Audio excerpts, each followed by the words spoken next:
નમસ્તે ખેડૂત મિત્રો, આજે આપણે વાત કરીશું દિવેલાની એક એવી અદ્ભુત જાત વિશે જે તમારું ઉત્પાદન 30થી 40% જેટલું વધારી દેશે. આ છે અવની 11+, ગુજરાતની સર્વોત્તમ હાઇબ્રિડ જાત.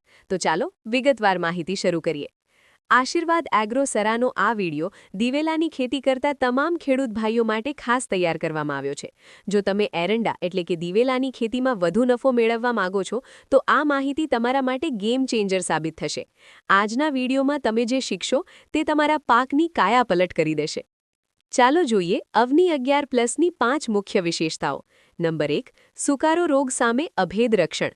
આ જાત સુકારો રોગ સામે અન્ય જાતોની સરખામણીએ 40થી 50% વધુ મજબૂત છે. પરિણામે દવાનો ખર્ચ ઘટશે અને તમારો પાક સુરક્ષિત રહેશે. નંબર 2. વધુ ફૂટ એટલે બમ્પર ઉત્પાદન. આ જાતમાં એક છોડ પર 20થી 25 જેટલી માળો આવે છે. દરેક માળ દાણાથી એકદમ ભરપૂર હોય છે, જે તમને પરંપરાગત જાતો કરતાં ઘણું વધારે ઉત્પાદન આપે છે. નંબર 3. રિપીટ ફ્લાવરિંગ, સતત ઉત્પાદન.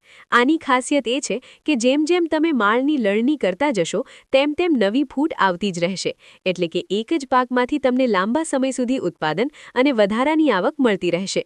નંબર 4. મજબૂત ડાળીઓ અને લાંબી માળ.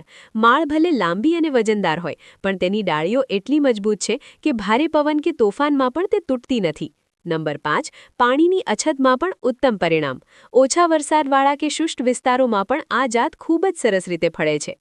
હવે જાણીએ વાવણીની ટેકનિકલ બાબતો. દિવેલા માટે મધ્યમ કાળી, ગોરાડો કે નેતારવાળી જમીન શ્રેષ્ઠ છે. ખાસ ધ્યાન રાખવું, ક્ષારીય કે જ્યાં પાણી ભરાઈ રહેતું હોય તેવી જમીન આ પાક માટે અનુકૂળ નથી.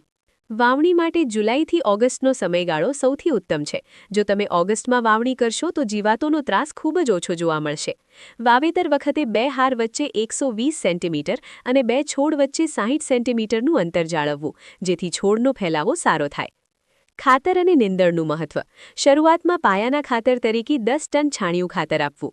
ત્યારબાદ નાઇટ્રોજનનો હપ્તો 30મા અને 70મા દિવસે પિયત સાથે આપવો.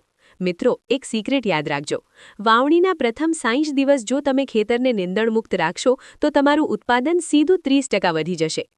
બીજ વાવતા પહેલા તેને ટ્રાઇકોડર્મા દવાનો પટ આપવાનું ક્યારેય ભૂલશો નહીં.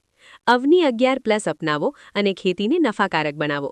જો તમને આ માહિતી ગમી હોય તો આશીર્વાદ એગ્રો સરા ચેનલને સબસ્ક્રાઇબ કરો અને બેલ આઇકન દબાવવાનું ન ભૂલતા. જય જવાન, જય કિસાન.